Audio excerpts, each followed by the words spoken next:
우리 사회에 생생하게 살아있는 결이 다른 이야기 사생결담. 오늘도 우리 주변에서 일어나는 크고 작은 일들에 대해서 허심탄회하게 이야기를 나눠볼 텐데요. 비상대책회의에 소집된 위원들 소개해드리겠습니다. 김성진 의원 자리했습니다. 안녕하세요. 안녕하세요. 천용길 기자 함께합니다. 안녕하세요. 네, 안녕하십니까. 이상호 박사 나오셨습니다. 안녕하세요. 네, 안녕하세요. 네, 임미애 의원 함께합니다. 안녕하세요. 안녕하세요. 네, 한 주 동안 잘 지내셨나요? 네. 네. 점점 더 이렇게 봄 기운을 뿜뿜 내뿜고 계시는 것 같아요. 저 같은 경우에도 지금 외투를 안 입고 있지 않습니까?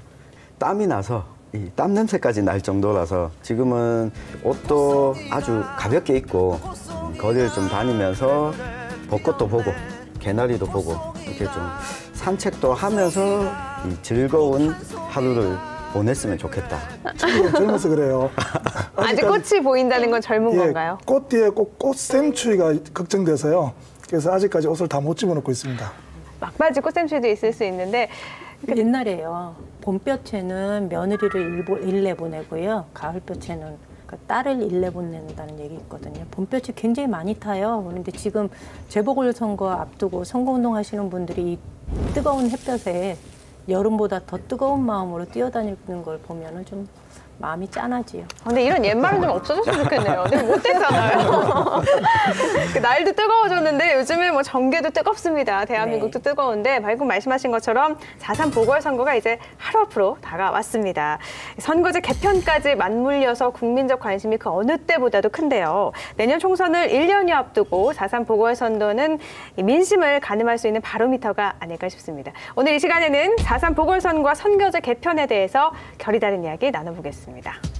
경북 북부권 내에서 민주당에 대한 지지율이 지속되고 있느냐를 가늠할 수 있는 잣대여서 경우에 따라서는 인물을 보고 판단하는 경우도 있고 하기 때문에 이 최선이 없다면 차선이라도 뽑아야 한다. 최악을 면하기 위해서 차악을 선택한다는 쪽이 더 많아요. 네. 우리 사생결담이 다들 투표장으로 가실 수 있도록 이끄는 아버지 찬조 연설을 하는 중에 허위 사실을 이렇게 유포했다는 훌라 도박을 하다가 현장에서 발각이 되는 경우죠. 이 쪽팔리는 일이잖아요. 사표가 너무 많이 발생하는 거예요. 주민들이 실제로 표를 준 거하고 대표로 뽑히는 게 서로 일치하지 않으니 이것을 손보는 제도로 가장 적당한 게 연동형 비례대표제를 중앙선관위가 제안을 했고 주민들 입장에서 그러면 우리 경북에 그러면 어딘가가 줄어야 되는데 우리가 주나? 제가 봤을 때 이 합의는 이루어질 수 없는 합의다. 우리에게 가장 잘 맞는 걸 어떤 방식으로 이식시켜올지를 고민하는 게 저는 더 필요하다는 쪽입니다. 믿으면 안 되는 건가요? 기준으로 해서 민주당도 마찬가지예요. 당신 당은 아주 틀리고 이렇게 그럼 모든 당이 이야기하면 좀 맞지 나쁘다는 않나. 거예요, 지금 사실. 네, 그럼 먼저 4.3 보궐선거와 선거제 개편 문제에 대한 천 의원님의 결단 들어볼까요? 네, 1등만 기억하는 이 더러운 세상.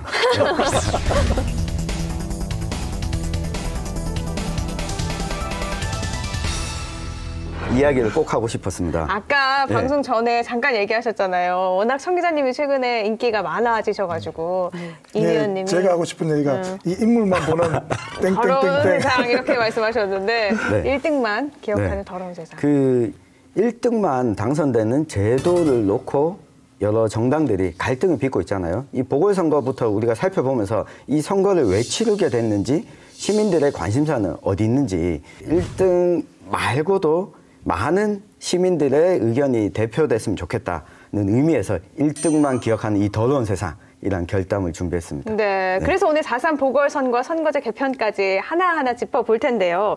4.3 보궐선거가 바로 내일 치러지기 때문에 한번 보면은 국회의원은 경남 2곳, 기초의원은 전주와 문경 3곳에서 총 5곳인데 대구 경북에서는 유일하게 문경에서만 치러지잖아요. 천 의원님 현황을 한번 짚어볼까요? 네, 우선은 내일이 선거기 때문에 후보들 이름을 하나하나 다 똑같이 읊어드려야 될 것 같아요. 정확한 속도로 정확하게. 예. 네. 문경시의원 나선거구에는 후보가 5명이 출마했습니다. 더불어민주당의 김경숙, 그리고 자유한국당의 서정식, 무소속 곽한균 후보, 또 무소속의 신성호 후보, 무소속의 소성호 후보 이렇게 5명이 출마했습니다. 근데 좀 재밌는 사실 하나는 무소속으로 출마한 곽한균 후보는 지난해 열렸던 6.13 동시지방선거에서는 더불어민주당 후보로 이 지역에 출마했다가 낙선했습니다. 그런데 이번에 민주당 공천을 받지 못해서 무소속으로 출마를 하게 됐고요. 문경시의원 라하선거구는 이 점촌 13동이랑 호계면의 주민들이 투표를 하게 될 텐데요. 후보가 2명입니다. 자유한국당의 이정걸 후보, 그리고 무소속의 장봉춘 후보, 이렇게 2명이서 1대1 대결을 펼치게 됐습니다. 네, 이제 내일이면 결과가 나올 텐데, 근데 총선이나 전국 동시 지방선거와 달리 다시 치르는 선거잖아요. 근데 뭐 보궐선거, 재선거, 재보궐선거 말이 참 많잖아요. 다 같은 말인가요? 일단은 다른 말입니다. 우리가 재보궐선거라는 명칭을 많이 쓰게 되는데, 이 재선거는 선거 자체에 문제가 있거나 또 당선자를 선출하지 못했을 때 치러지는 선거입니다. 대부분은 이 보궐선거인데요. 이 보궐선거는 선거법에 어긋나지 않게 이 당선된 당선자가 스스로 자진 사퇴하거나 또 안타깝게 목숨을 잃게 되거나 어떤 잘못을 저질러서 선거하게 되면 이 보궐선거를 치러지게 됩니다. 근데 보통 이 재보궐선거는 1년에 한 번 이 날짜를 잡아 놓거든요. 그러면 이 기한을 앞두고 90일 이전에 이곳에 자리가 비어 있게 되면 선거를 치르게 됩니다.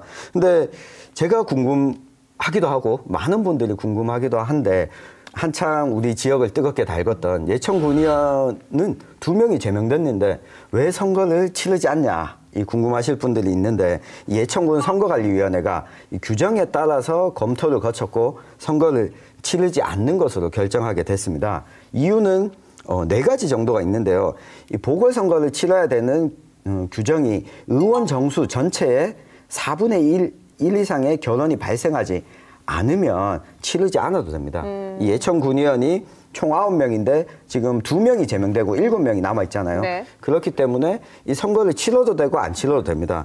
여기다가 아직까지 제명된 의원들이 법적 소송을 할 수 있는 기한도 남아있고, 이 선거를 치른 지 1년이 지나게 되면 주민소환 운동도 진행할 수 있게 되는데, 이 지금 지역 주민들과 단체들이 주민소환 투표도 실시하겠다라고 밝히고 있어서 선관위에서 선거를 치르지 않기로 하게 됐습니다. 근데 실제로는 두 번째 이유가 가장 커요. 왜냐하면 그 당사자들이 강제에 의해서 제명이 된 상태고 이것을 소송을 제기한 상태이기 때문에 이 결과가 또 어떻게 될지 모르지 않습니까? 아직 확실하게 뭐 제명은 됐지만 어떻게 될지 모르는 거니까. 네. 그리고 이것도 있어요. 비용이 예천에서 지금 선거를 치르게 되면 6억 3천만 원 정도 들 것으로 추정하고 있는데 이 비용을 중앙정부에서 대주는 게 아니거든요.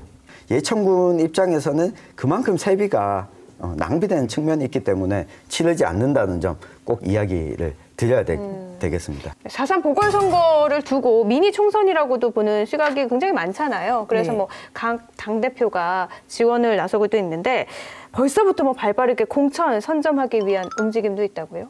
그러니까 공천 선점이라고 하는 거는 내년 총선을 겨냥한 선점이 되는 거죠. 그러니까 지금 상황에서 출마한 사람들이 모두 다 당선 뜻한 바를 이루면 얼마나 좋겠습니까? 많은 실제로 그렇지는 않지 않습니까? 그러니까 불과 1년밖에 안 남은 다음 총선에서 인지도를 높이고 또 각 정당에서 1년 전에 선거를 뛴 사람을 다음 총선에서 배제시키기는 상당히 부담스러운 거거든요. 이것을 겨냥해서 미리미리 준비하는 이 성격도 굉장히 강한 거죠, 이번 선거가. 이번 문경 시의원 보궐선거도 그렇고 이 창원 성산이나 경남 통영 고성 선거를 보면서 풍향계, 바로미터 이것보다는 이 선거법 위반으로 의원직이 박탈된 곳은 이 당이 공천을 주면 안 된다. 이 얘기가 오래전부터 나왔죠. 이 얘기가 좀 강하게 나오고 이 부분에 대해서 시민들이 관심을 가질 수 있도록 해야 되는데 언론은 여기에 대해서 이야기를 잘 하지 않아요. 이 문경 시의원 선거의 경우에도 이 스스로 물러나신 분이 한 분 계시고 이 무소속 시의원이 박탈돼서 선거를 치르게 됐는데, 그러면 여기도 이 공천을 하면 안 되는 거였어요. 근데 이제 국민의 정서상으로 보면은 공천을 하지 않아야 한다 하는 어떤 그런 이야기는 되는데 공천을 하지 못한다고 강제할 수는 없는 거예요. 이번 보궐선거 그럼 전망을 한번 해볼까요? 이 의원님 어떻게 보시나요? 대구 경북 지역에서 이번 보궐선거 어떤 의미가 있을까요?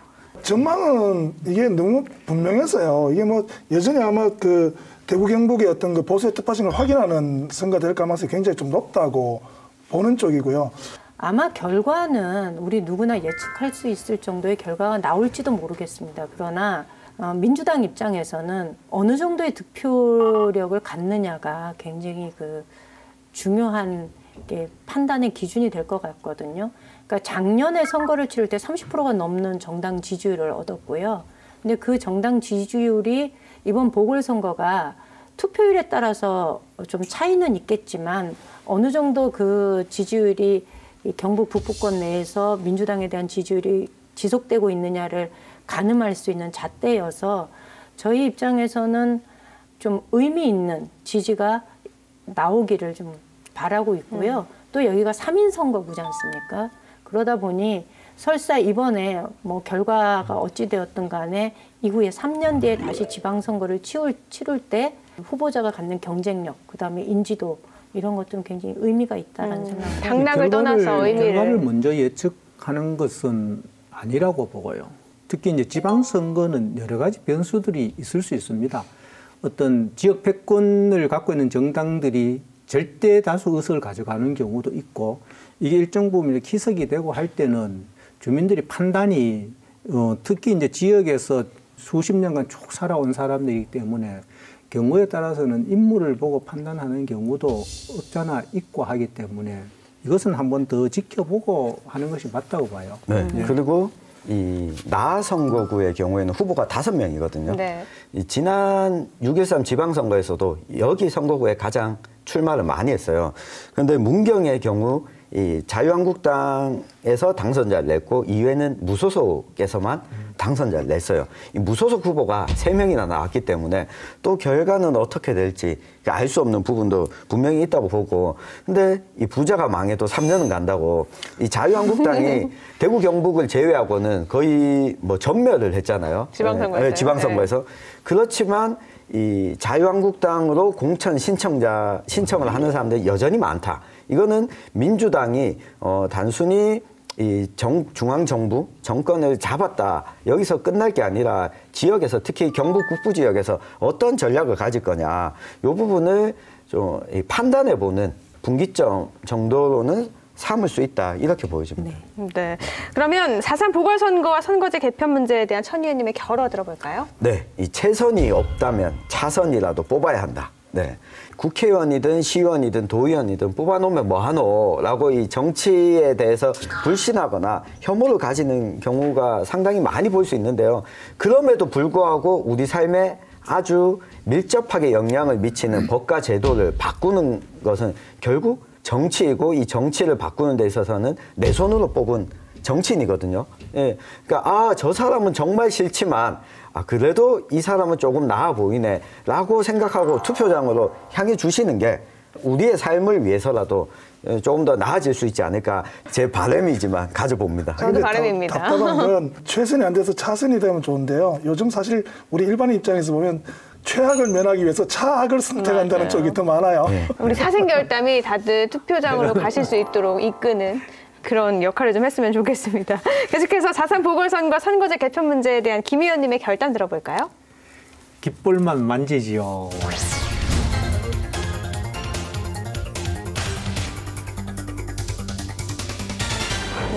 이번에 재보궐선거에서 아마 후보자들이 각자 열심히 많이 뛰셨을 텐데 유권자분들을 신뢰하시고 이제 깃볼만 만지고 편안한 마음으로 기다리시면 아마 좋은 결과가 있을 것이다, 이렇게 위로를 드리고 싶습니다. 깃볼 만지는 게 그냥 뭐 비는 의미인 아니 건가요? 이게 아마 그 한국 사람들의 이게 관상에서 보통 코가 큰 사람들이 복이 많다고 얘기하고, 깃볼이 많이 늘어진 사람들을 보통 복이나 출세운이나 돈운이 좀 많다고 보는 경우가 있어서 그게 그래서 와전된 건가요? 결국 만져서 이제 늘리라는 다 거예요.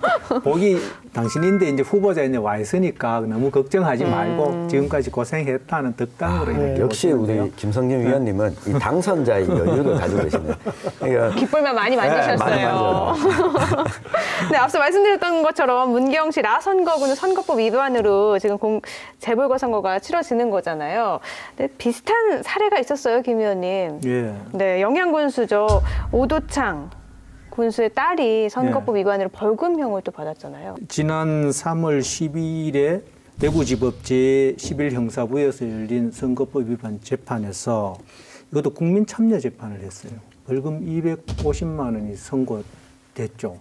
근데 공무원이 선거법으로 역시 100만 원 이상의 이렇게 벌금형을 받게 되면 자동으로 해임되는 걸로 이렇게 돼 있습니다. 참 안타까운 일이죠. 이 내용이 이제 어떤가 하면은 지난해 이 선거가 있을 당시에 6월 13일 선거였으니까 6월 9일 영양 재래시장에서 이 오도청 후보의 따님인 A 씨가 공무원이에요. 네. 영양군청 공무원인데 아버지 찬조 연설을 하는 중에 허위 사실을 이렇게 유포했다는 혐의로 상대 후보 쪽에서 고발을 해서 고등법원에서 1차 선고에서 250만 원의 벌금을 받은 거죠. 그러니까 허위 사실을 유포한 게 사실이라는 거잖아요. 일정 부분은 인정이 된 거죠.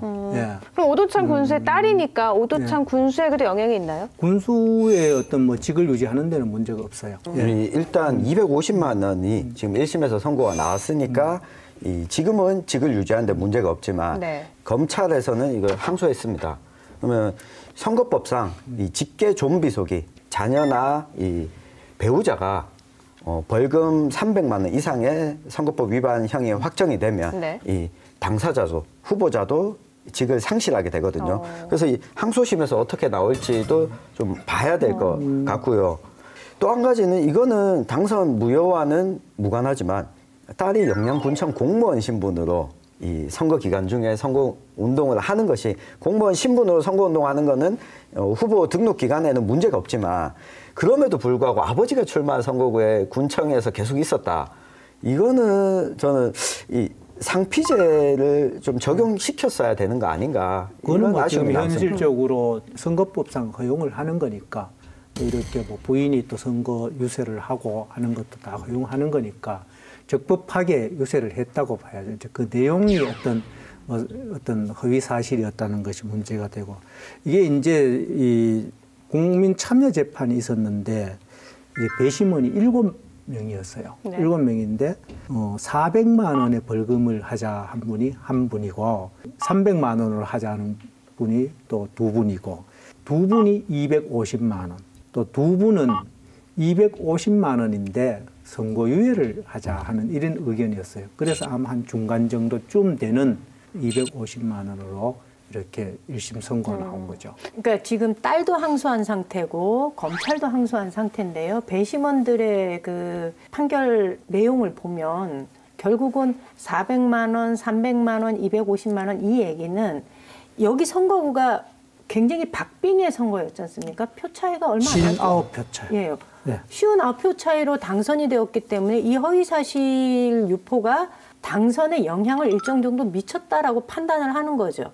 그리고 300에서 250을 왔다 갔다 하는 형량을 주장했다는 거는 확실하게 경고를 주고 싶었기 때문에 아마 그 정도 선에서 얘기가 됐던 것 같거든요. 근데 이렇게 선거 때마다 허위사실 유포나 이런 건 너무 많이 들려오잖아요.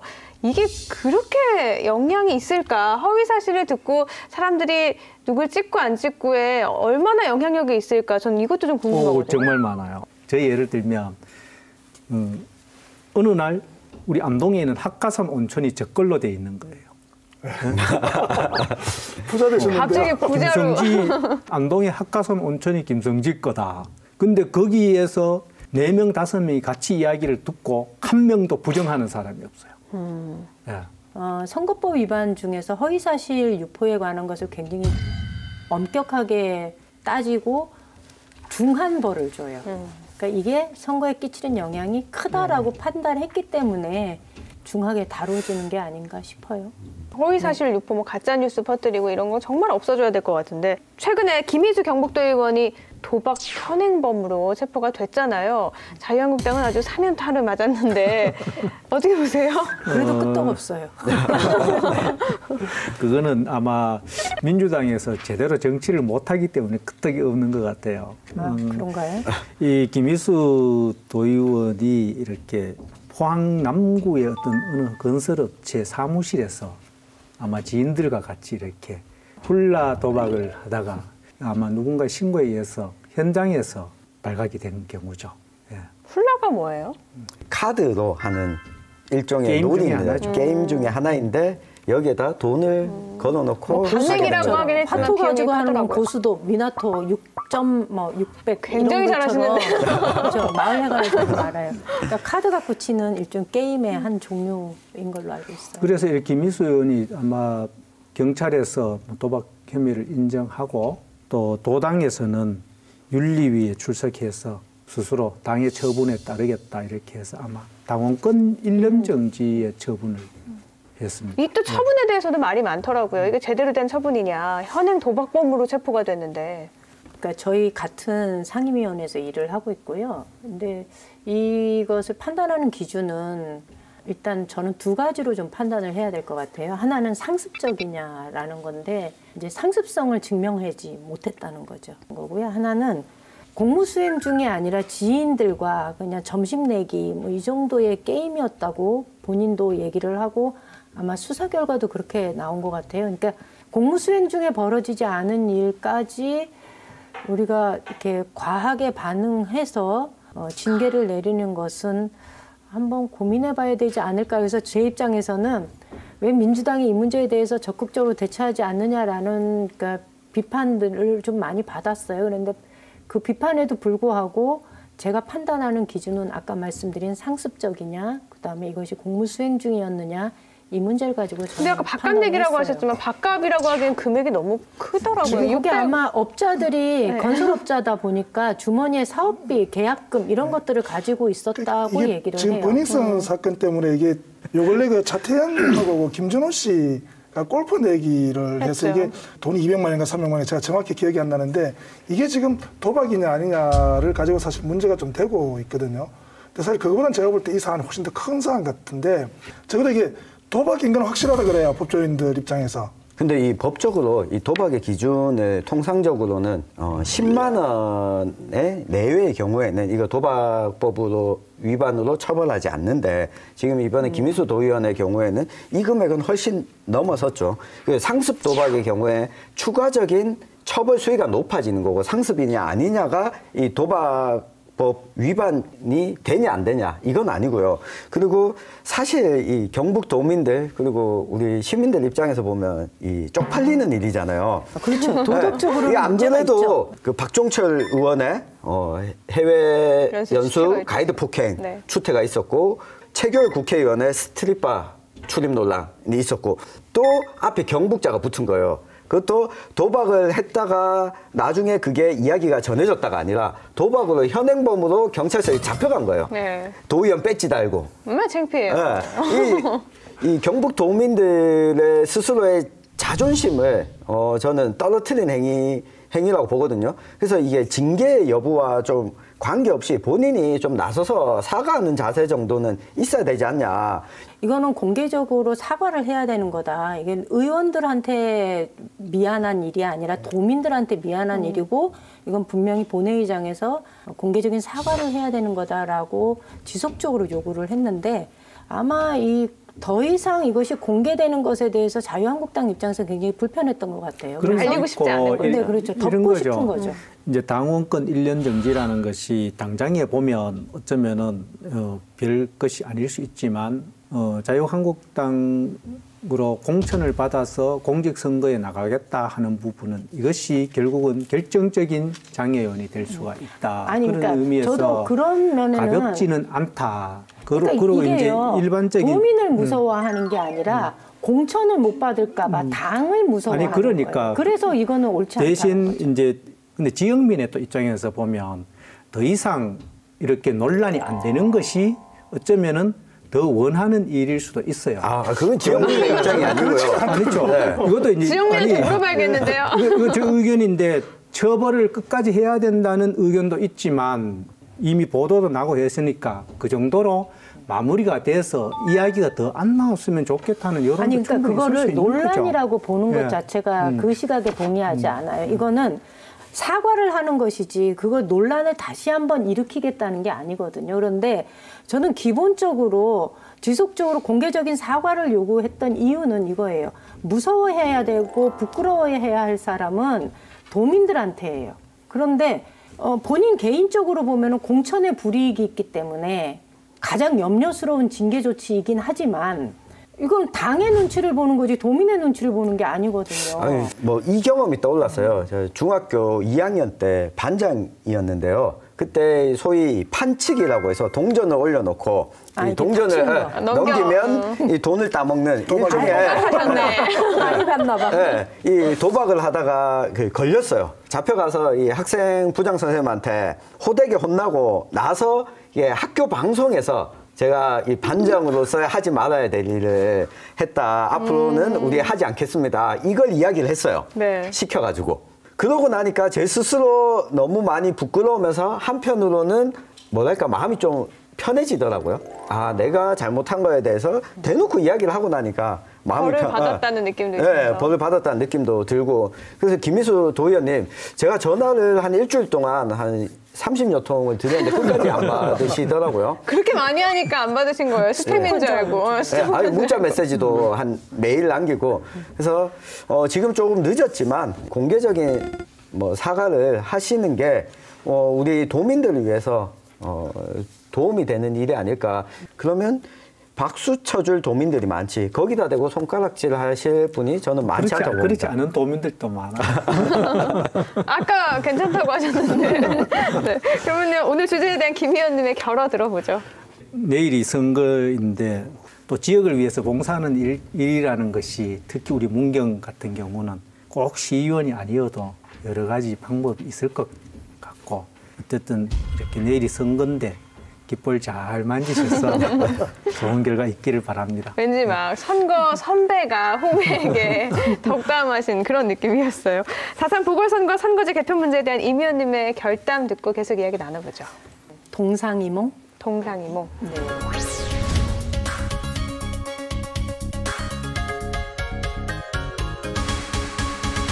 선거제도를 둘러싸고서 이렇게 각 당의 이해관계가 첨예하게 지금 대립되고 있고요. 선거법과 동시에 여러 개혁 입법 과제라고 하는 것들이 패스트 트랙에 올려져서 조기 처리될 수 있도록 얘기가 되고 있는데 지금 이 패스트 트랙에 얹어지는 9개 법안을 둘러싸고서 이해관계가 다 달라요.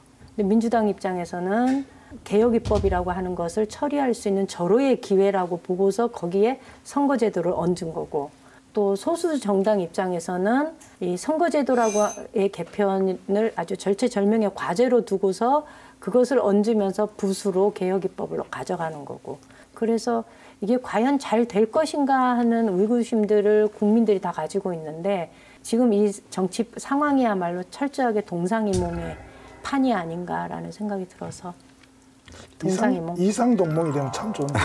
이상동몽. 예. 아, 이상동몽이면 어떻게 되는 거예요? 다른 곳에 있으면서 꿈은 같이 꾸는 거죠. 예. 가장 이상적인. 예, 예. 굉장히 이상적이네요. 이상동몽을 꿈꾸면서. 선거제도 변화를 꾀하려는 움직임이 말씀하신 것처럼 많아서 얘기를 좀 나누면 그 중심에 연동형 비례대표제가 있잖아요. 근데 네. 많은 시민들이 얘기는 많이 나오는데 이게 도대체 뭐냐, 뭐길래 이렇게 당마다 이해관계에 얽혀가지고 찬반을 하고 있는지 설명이 필요할 것 같아요. 그러니까 연동형 비례대표자라고 하면 국회의원 선거 제도에서 도입되는 제도입니다. 지금까지는 소선거구제잖아요. 1등만 당선되는.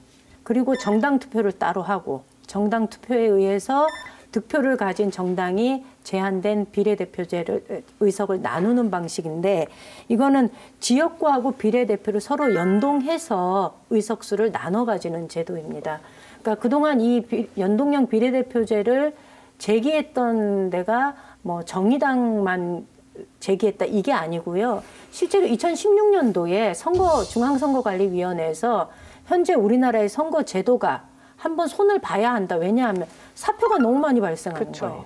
그래서 이 사표가 발생하는 것, 그래서 뽑아놓은 대표가 그 대표성에 있어도 문제가 있다. 주민들이 실제로 표를 준 거하고 대표로 뽑히는 게 서로 일치하지 않으니 이것을 손보는 제도로 가장 적당한 게 연동형 비례대표제를 중앙선관위가 제안을 했고 그러면서 본격적으로 논의가 시작이 되었는데요. 이 제도가 도입되게 되면 민주당하고 자유한국당의 큰 정당의 경우는 의석수에서 손해를 보고요.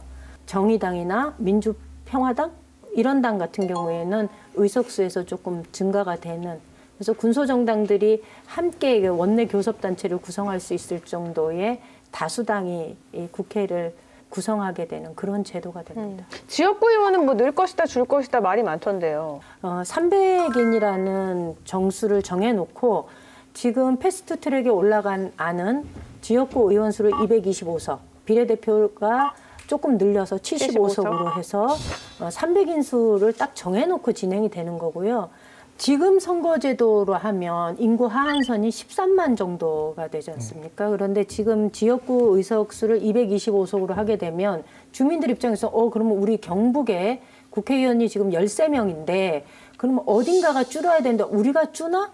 이런 염려들을 좀 할 수밖에 없어요.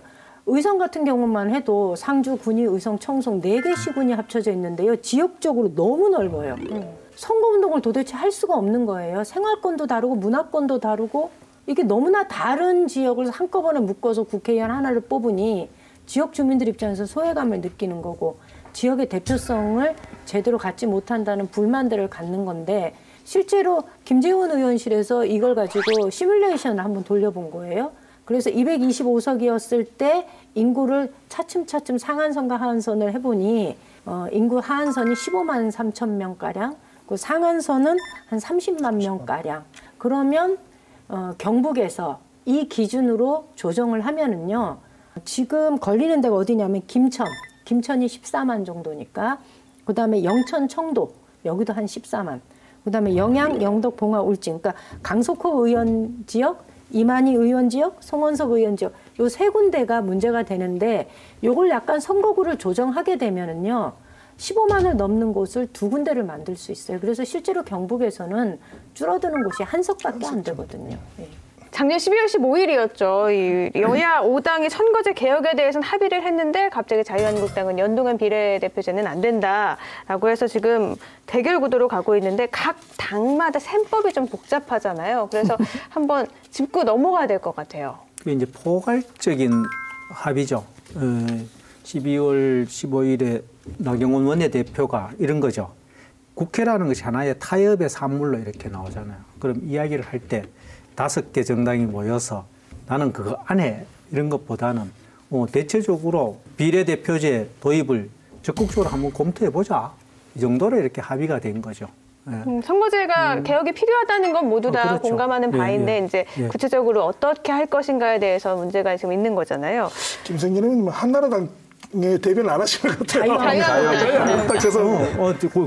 나경원 대표가 12월 달에 했던 것은 그것은 맞아요. 적극적으로 한번 검토를 해보자. 이렇게 그러니까 합의가 된 거죠. 검토하겠다라고 얘기를 한 거죠. 그런데 이제 민주당의 속내는 사실 의원 전체를 놓고 보면 연동형 비례대제를 찬성하는 의원이 그렇게 안 많을 수 있어요. 왜냐하면 이 방식으로 하면요. 서울은 대번에 7석이 줄어요. 그렇죠. 그러니까 가장 큰 타격을 입는 것은 민주당이에요. 그럼에도 불구하고 이 제도를 하자라고 하는 거는 민주당 입장에서는 지금 문재인 대통령 들어서고 집권 3년 차거든요. 이렇다 할 개혁 성과가 없어요. 정의당의 윤소아 의원의 인터뷰 내용에 보니까 20대 국회 들어서서 자유한국당이 의사일정 보이콧을 한 게요. 16번이라 그래요.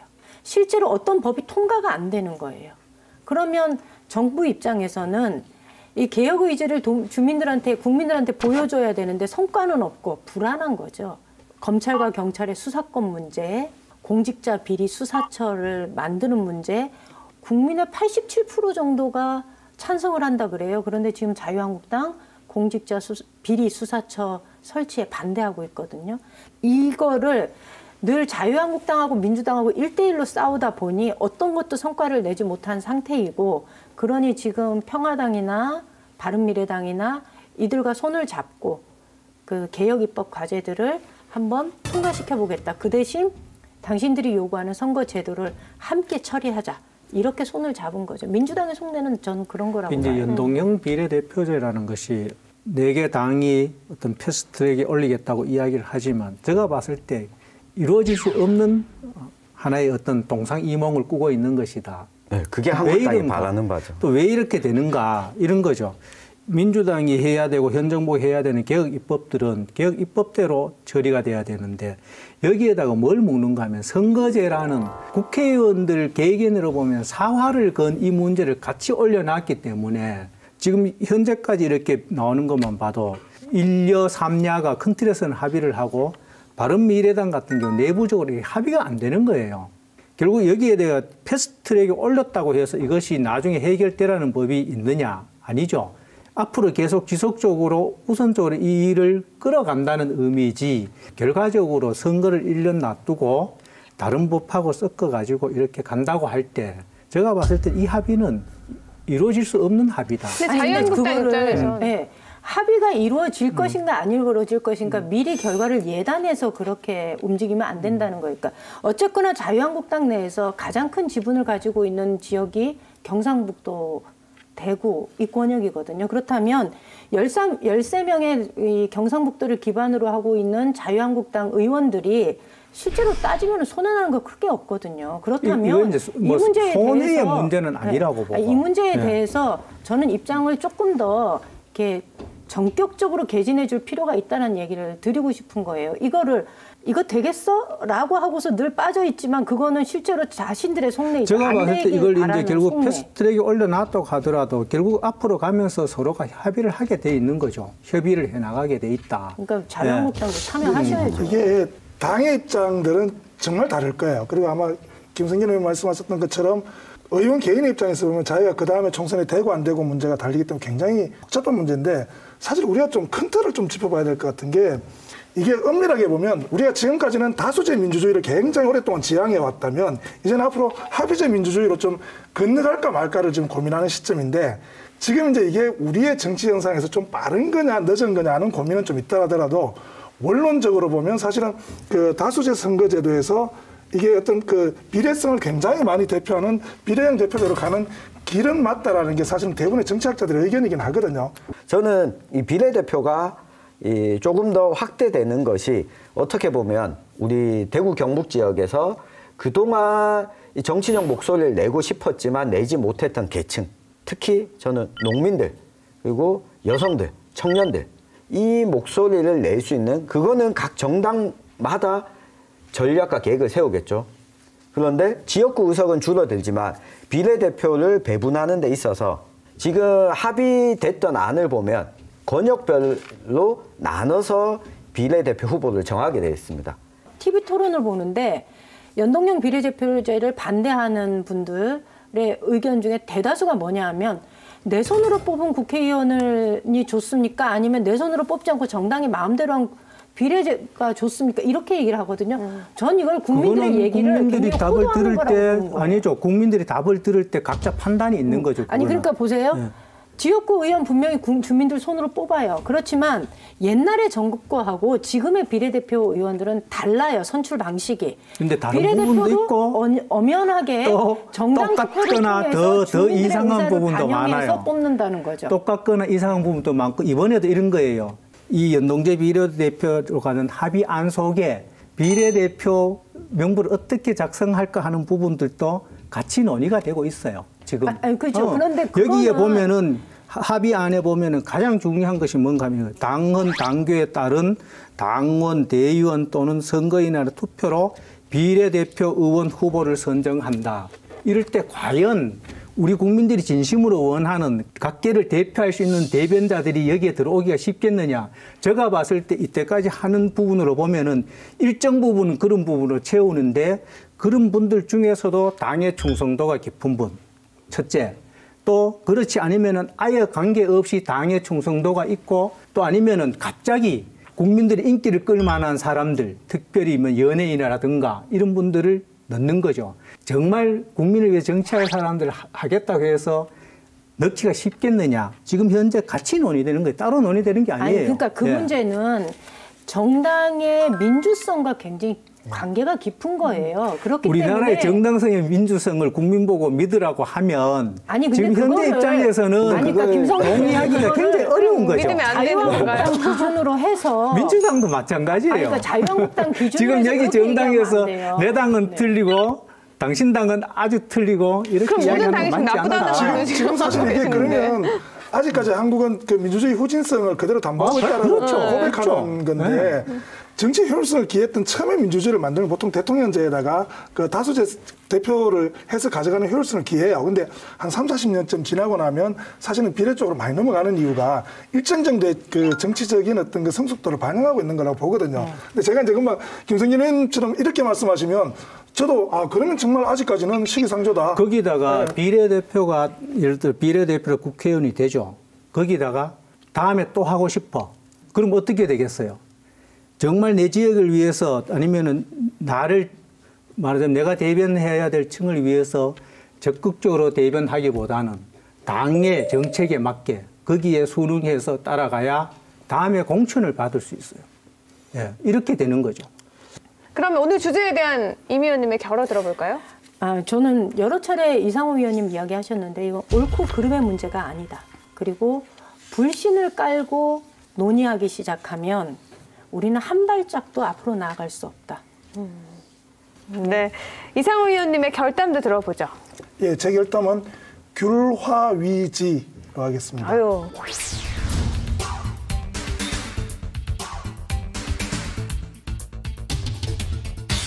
그 귤이 회수를 건너면 탱자가 된다라는 말인데요.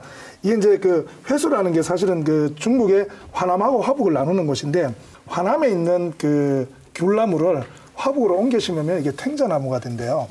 이제 귤이 안 열리는 거죠. 그래서 외국에서 멋진 제도보다 더 중요한 건 우리 지형, 우리 문화, 우리 정치 풍토, 그리고 조금 더 나아간다면 우리의 정치적 성숙도를 좀 고려해서 우리에게 가장 잘 맞는 걸 어떤 방식으로 이식시켜올지를 고민하는 게 저는 더 필요하다는 쪽입니다. 고민을 해서 결과를 찾으면 좋겠는데 참 그게 어려운 것 같은데요. 특히 이 패스트트랙에 대한 공방도 치열하잖아요. 공수처 설치, 검경조사권 조정안, 선거법 개정안과 함께 묶어서 가는 거에 대해서 말이 많은데 이건 어떻게 보세요? 아까 그 김 의원님이 얘기를 하셨었죠. 예, 이거 이렇게 하면 안 되는 거 아니냐, 왜 선거 묶어가냐. 제도만 따로 해야 되는 거 아니냐 이렇게 얘기하시는데 전 그 대답 그런 말씀에 대해서 이렇게 누구는 깨없나 그렇게 답변 드리고 싶어요. 누구는 깨었나. 한 가지 이 부분 좀 명확히 해야 될 것 같은데요. 여야 사당이 이 선거제도 개혁안이랑 다른 법안들을 함께 논의하고 있는 건 맞지만 이 패스트트랙에 올려서 안건을 처리하는 상임위를 거치고 본회의를 거치는 거는 이게 통으로 묶어서 처리하지는 않거든요. 그렇죠. 다 상임위에서 각자 상임위가 따로 해요. 다 따로 있기 때문에 논의되는 방식은 다릅니다. 특히 바른미래당에서 지금 우려를 표하고 있는 것 중에 한 가지가 이 선거제도 개혁안을 가지고 다른 법안과 묶어서 처리하는 거는 안 된다라고 우려를 표하는 국회의원분들이 계신데 이분들의 경우에도 이렇게 이야기합니다. 검찰과 경찰의 수사권 조정안에 대해서는 이 부분은 다르게 가야 된다. 동의하고 있고요. 그 세부적인 내용이 다른 거거든요. 그거는 제가 보기에는 상임위에서 어차피 논의를 해야 되기 때문에 패스트트랙에 올렸다고 해서 이게 바로 국회에서 땅땅땅 이 명칭이 가지는 패스 빨리 처리된다라는 느낌을 받기 때문에 예, 다 같이 묶여 있다 이렇게 보는데 이건 아니다라는 말씀부터 좀 드려야 될 것 같습니다. 이게 그 법안이 총 9개라고 얘기를 하거든요. 네. 이 안에 유치원 3법도 들어가 있어요. 그리고 국민들이 그렇게 원하는 공직자 비리 수사처 그 설치 법안도 들어가 있고요. 그래서 아까도 말씀드렸지만 이게 긴 시간 동안 근 3년이 넘도록 이 문제가 처리되고 있지 않으니 정부 질질 끌고 입장에서는 있으니, 네. 불안한 거죠. 빨리 마무리를 지어야 되는 거죠.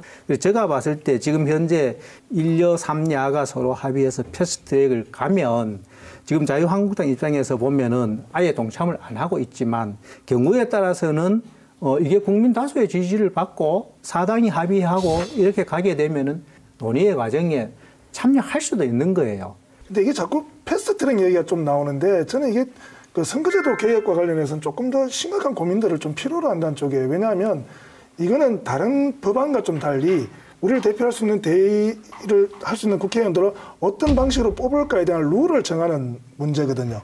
문제는 이제 이걸 지금 실제로 시합 뛰는 사람들한테 맡겨놨으니까 각자 자기 좀 편한 방식대로 지금 하고 있는 건데 그래서 이 논의를 조금 어떤 그 외부적 시각 또 실제로 시합 뛰고 있는 사람들의 얘기를 들어보는 좀 복합적인 어떤 그 과정들을 좀 거쳐서 이게 법안으로 가져가는 방법들을 조금 고민했으면 좋겠다는 게 제 생각에 이게 선수들한테 맡겨놓으면 자기가 트레이닝 해온 쪽으로만 계속 가려고 할 거라고요. 그러니까 맞아요. 예. 그 얘기가 여러 차례 지적이 됐었는데요. 실제로 그래서 선관위에서 2016년도 5월 달에 이거를 제안을 한 거예요.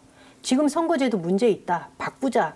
제안을 줬는데 국회가 논의를 안 한 거죠. 사실 2016년인가 저는 2015년으로 봤는데 중앙선관위에서 실제로 이제 제기한 거는 지금 이제 그 4개 당이 합의한 것보다 훨씬 더 강력한 수준의 연동형 비례대표제를 권고를 했죠. 이게 이제 독일식 모델을 그대로 좀 받아와서 아 맞네요. 15년이네요. 16년 총선이 있었어요. 예, 한 건데 우리가 이제 그걸 관리하는 기관에서 저는 하는 게 더 타당하고 옳다는 쪽입니다. 그래서 어떻게 보면 그 선관위나 이쪽에서 일정 정도의 어떤 법안까지 좀 만들어서 이렇게 그 정부안으로 제출하고 이거를 국회에서 그 룰을 우리가 받을 건지 말 건지를 좀 고민하는 방법으로 이게 논의가 좀 옮겨졌으면 좋겠다라는 생각이 좀 많이 들어요.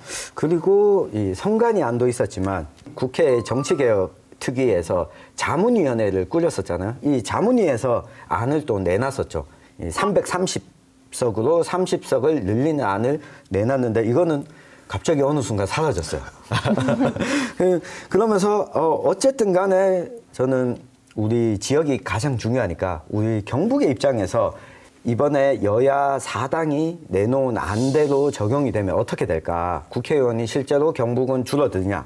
요걸 보면 경북의 국회의원이 지금 13석이잖아요. 앞서서 임미애 위원님께서 이야기해 주셨는데 경북은 지역구가 이렇게 되면 1석 정도 줄어들 거다. 그리고 대구가 12석인데 또 1석 정도 줄어들 거고 그리고 비례대표제를 도입하는데 이걸 권역별로 후보자 명부를 작성하도록 되어 있습니다. 여기에 당선자를 배분하는 게 대구 경북을 합쳐서 7명이 된 거죠. 그럼 기존에 대구 경북에서 25명의 국회의원을 지역구 국회의원을 선출하다가 그 중에 뭐 비례대표 중에 대구 경북 출신들이 있긴 있었겠죠. 그렇지만 지역에 내려와서 활동하는 비례대표 국회의원은 더불어민주당, 자유한국당 지금 통틀어서 내년 총선을 앞두고 있는 가운데 딱 3명입니다. 의성에 있는 김영건 의원, 또 그 대구에 있는 강효상 의원, 김규환 의원 이렇게 3명이 다음번에 대구 경북 지역에 출마하겠다라고 하고 있는데 이 수를 합하면 28명입니다. 그런데 이 개편안을 놓고 보면 우리 지역의 지역구에서 의석수가 23개, 그리고 권역으로 한 비례대표가 7명, 30명이 되거든요. 저는 우리 지역의 입장에서 보면 이 측면에서도 좋다고 그러니까 보이고. 소문나지가 않아요. 네. 그리고 또 한 가지는 인구가 줄게 되면 경북의 인구가 늘면 좋겠지만 앞으로 뭐 10만 명, 20만 명씩 더 늘어날 가능성이 저는 솔직하게 많지는 않다고 보거든요. 그러면 인구가 계속 줄면 지역구 의석이 많은 상태에서 인구 비례로 가게 되면 우리 지역을 대표할 수 있는 국회의원은 더 수가 줄어들 수밖에 없게 되거든요. 이런 측면에서 보면 경북 지역은 지금 안을 더 적극적으로 찬성해야 되죠. 이게 이 사실 의견에 동의합니다. 관심이었잖아요. 이게 네. 가장 사실 관심이 되는 건 이거잖아요. 우리 지역 지역구 의원이 어떻게 될 것인가. 그건데 경북에서는 늘어나니까. 그러니까 아니죠. 지역구 의석은 한 석이 줄지만 실제로 권역별 비례제가 합치면, 도입이 되면 네. 늘어나는 거예요. 이런 거죠. 지금 현재 지역구 의석이 1석이 줄지 경우에 따라서는 제가 봤을 때는 2석까지도 줄 수 있다. 이것이 보면은 우리 경북만의 문제가 아니고 전국적으로 이렇게 가면은 여기에 해당되는 현직 의원들이 얼마나 많은 숫자가 되느냐. 거기다 우리가 진짜 지역민의 입장에서 고민해야 되는 것은 임 의원께서도 말씀하셨지만은 정말 4개 군이 현재 하나의 선거구로 묶여 있는 것이 경북의 2곳이잖아요. 이것만 해도 해당 지역에 있는 주민들로 봐서는 용납이 안 되는 일이에요. 거기다가 어쩌면 이것이 분리가 되고 이렇게 서로 나눠지고 하는 과정에서 보면은 5개까지 갈 수도 있는 거죠. 거기다가 또 비례대표로 이렇게 선출되는 이 보통 의원들이 뭐 직능 대표성도 갖고 있는 분이 들어 있지만 경우에 따라서는 지역으로 봐서는 이분들이 우리 지역을 대표해 준다고 생각을 안 하는 거예요. 우리 지역의 국회의원이라는 생각을 안 해요. 이런 것들도 가지고 있기 때문에 제가 봤을 때는 현재 시행되고 있는 정도의 비례대표 어떤 국회의원 숫자로는 우리 지역민으로서 어쩌면 동의할지 몰라도 여기에 비례대표가 권역별로 이렇게 더 정해진다고 해서 동의하기는 쉽지 그럼 않다. 비례대표 의원을 납득할 수 있게 우리의 대표하는 의원이라고 할 수 있는 사람을 비례대표 의원으로 하면 되지 않을까요? 근데 그렇죠. 이때까지 해온 제도 자체가 그렇게 말하자면은 어떤 국민들이 수긍할 정도의 대표성 있는 활동들을 해온 걸 아니, 신뢰할 수 없다는 그걸 거죠. 잘하기 위해 의원을. 지금까지 우리가 갖고 있는 비례대표는 국가별 비례대표를 정하는 거예요. 당 안에 전체적으로. 그래서 지금 그 뉴질랜드 같은 경우에 이제 대표적으로 국가적 이걸로 정하는 방법인데 독일 같은 경우는 권역별 비례대표예요. 그리고 이번에 도입하려고 하는 것도 제가 알기로 권역별이면 6개 권역으로 예. 하는 거죠. 근데 이 권역별 대표면 비례대표도 사실은 그 권역에 대한 자기 책임성을 더 가질 수 있는 걸로 저는 사실 보여요. 이게 대부분 비례대표는 직능이라고 생각해서 사실은 자기는 전국구라고 생각을 했었어요. 옛날에 전국구란 말도 썼었으니까. 근데 지금은 비례대표마저도 직능을 가지고 있는 그 지역을 대표하는 사람으로 보통 가져가려고 하는 게 제가 볼 때 권역별에 굉장히 중요한 어떤 그 지향점인 것 같아서 지금보다는 비례대표마저도 우리가 이제 지역을 대표하는 사람들로 끌어올 수 있는 가능성은 굉장히 많겠다라는 판단은 들어요. 그건 이상론이에요. 아니 근데 그때는요. 그 전까지는 그 비례대표들한테 지역에 대한 책임을 주지 않았어요. 그렇기 때문에 그분들 입장에서도 내가 고향은 뭐 안동이지만 내가 그래서 비례대표가 되었지만 안동이라는 지역 내지는 경북이라는 지역에 대해서 책임감을 가져야 할 이유가 없었던 거예요.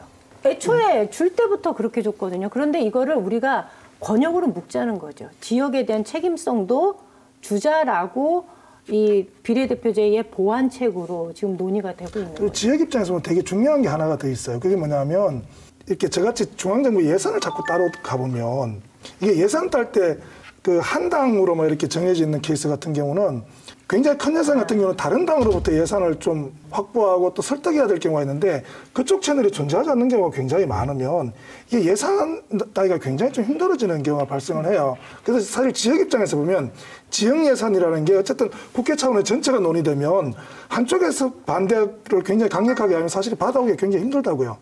그러면 일정 정도 채널을 다양하게 좀 갖추는 것도 지역 입장에서는 굉장히 중요한 부분일 수 있습니다. 그게. 역시 선거제 개편에 대한 문제는 뭐 하루 이틀 내에 이렇게 뭔가 나오진 않을 것 같긴 한데요. 내일이 뭐 보궐선거니까 마지막으로 질문을 하나 드리면 저희가 뭐 미니 총선이란 말 쓰지 않기로 했지만 어쨌든 총선의 영향은 어느 정도는 있을 것 같거든요. 그 영향을 어떻게 보세요?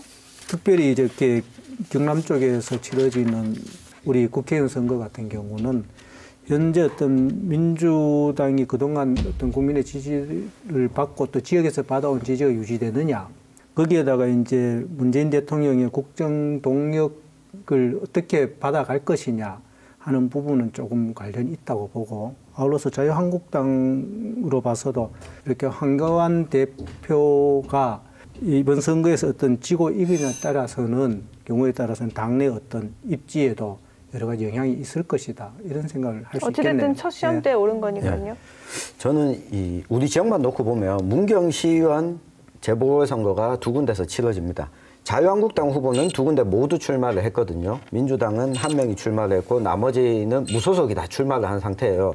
여기에서 사실상 자유한국당의 안방이라고 할 수 있는 경북의 시의원 선거에서 무소속 후보가 다 당선되거나 또는 이 한국당 후보가 다 낙선하게 되는 상황이 오면 좀 한국당 입장에서는 이번에 재보궐선거가 치러지게 된 배경과 그리고 최근에 있었던 일련의 도덕적인 사태에 대해서 좀 무겁게 책임감을 가져야 되지 않을까. 만약 반대 선거 결과가 나온다고 하면 이 한국당이 뭐 잘못한 부분은 있었지만 공천에 있어서는 지역에 있어서는 우리가 그래도 더 많은 인재풀을 가지고 있다. 이렇게 판단하지 않을까 싶습니다. 의회가 왜 이렇게 민주적이지 못하냐? 국회의원들이 하는 일이 뭐가 있냐? 지방의원들 돈 아깝다 이런 이야기들을 하시지만 실제로 그 제도를 잘 발달시키고 가꾸어 나가는 것은 결국 주민들의 선택에 의해서 달린 문제이기 때문에 너무 그렇게 부정적으로만 보지 마시고요. 좀 이 제도를 잘 가꿔야 되겠다라는 마음가짐으로 투표를 해주시면 고맙겠다 말씀드리고 싶어요. 네, 이 의원님의 결어 들어볼까요? 네. 사실은 이번에 이제 정치 개편과 관련해서 정답은 없다. 그리고 우리 현실에 대한 좀 깊은 고민, 그리고 여기에 어떤 좋은 제도를 만들기 위해서 노력할 건가 하는 우리만의 고민이 가장 필요하다는 쪽입니다. 이 말이 참 공감이 되네요. 정답이 어디 있겠어요. 좋은 방향을 찾아가는 게 정답이 아닐까 싶습니다. 조선시대 붕당 정치를 보면요. 나라와 백성보다 붕당의 이익을 생각했기 때문에 폐해가 시작이 됐습니다.